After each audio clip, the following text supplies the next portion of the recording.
আসসালামু আলাইকুম। আমি মোহাম্মদ আজিজুর রহমান আশিক। যেই কারণে ভিডিওটা করা মূল উদ্দেশ্য হচ্ছে যে বলা যে কারিগরি শিক্ষা কেন প্রয়োজন। তো বর্তমান সময়ে আপনি জানেন যে পড়াশোনা শেষ করে আসলে জব পাওয়াটা কতটা টাফ হয়। তো যদি আপনার পড়াশোনা থাকে, সেই সাথে যদি আপনার একটা স্কিল থাকে, তাহলে পড়াশোনা এবং সেই স্কিল একসাথে যদি কম্বিনেশন হয়, তাহলে আপনার ক্ষেত্রে দেখা যাবে জব পাওয়াটা ইজি হবে। তো সেই উদ্দেশ্যকে সামনে রেখে মূলত আমি কথা বলতেছি যে কারিগরি শিক্ষা কেন প্রয়োজন। কারিগরি শিক্ষার যে কোনো কারিগরি কাজ হাতের কাজ হতে পারে। তো আপনি যে সেক্টরে আপনার ইন্টারেস্ট আছে সেই সেই সেক্টরে যদি আপনি কিছু একটা করতে পারেন, ধরুন আপনি গ্রাফিক ডিজাইন আপনার খুব পছন্দ, আপনি গ্রাফিক ডিজাইনে ভালোভাবে এক্সপার্ট হতে পারেন, ওয়েব ডিজাইন অ্যান্ড ডেভেলপমেন্টে খুবই আপনার আগ্রহ আছে, আপনি শিখতে পারেন। আবার যারা মেয়ে বা মহিলারা আছে, যারা আছে তারা যদি দেখেন তারা পড়াশোনা একটু কম, তারা যদি টেইলারিংয়ের কাজটা শিখতে চান, দ্যাটস গুড, চাইলে শিখতে পারবেন।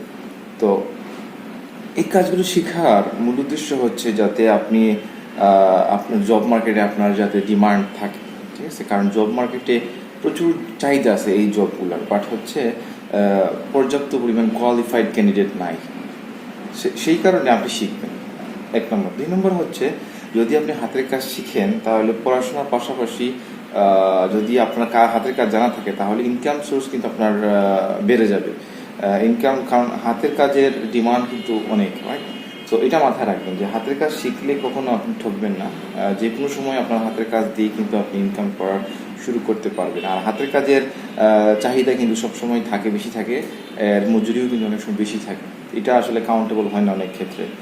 আর স্কিল থাকা মানে আপনার কাছে একটা স্বাধীনতা আছে, আপনি যা ইচ্ছা যখন ইচ্ছা আপনি কাজ করতে পারবেন, ঠিক আছে? এটা হচ্ছে একটা বড় স্বাধীনতা, কারণ স্কিল আছে মানেই আপনার হাতে স্বাধীনতা আছে। তো যে কয়েকটা বিষয় আমি উল্লেখ করলাম এখানে, সবগুলো পয়েন্টই ইম্পর্টেন্ট, তবে সবচেয়ে বড় ইম্পর্টেন্ট হচ্ছে জব পাওয়ার ক্ষেত্রে। তো যদি আপনি গুরুত্ব দেন যে আমি পড়াশোনার পাশাপাশি একটা হাতের কাজ শিখে রাখবো, জব মার্কেটে কিন্তু ওই পড়াশোনার পাশাপাশি কিন্তু আপনার এই স্কিলটাকে তার ভ্যালু দিবে, বা আপনার ক্যারিয়ারটা একটা ভ্যালু অ্যাড করবে। সো হ্যাঁ, বসে না থেকে আমি আপনাদেরকে রিকোয়েস্ট করবো, বসে না থেকে যে কোনো একটা হাতের কাজ শিখেন, পড়াশোনার পাশাপাশি এটা সাপোর্টিং হিসেবে কাজ করবে। পড়াশোনার দরকার আছে, আমি এটা বলতেছি না পড়াশোনার দরকার নাই, পড়াশোনার পাশাপাশি হাতের কাজ শেখা খুবই দরকার। তো এটা মাথায় রাখবেন, মাথায় রেখেই কিন্তু আপনারা আপনাদের ক্যারিয়ারটাকে সেট করবেন।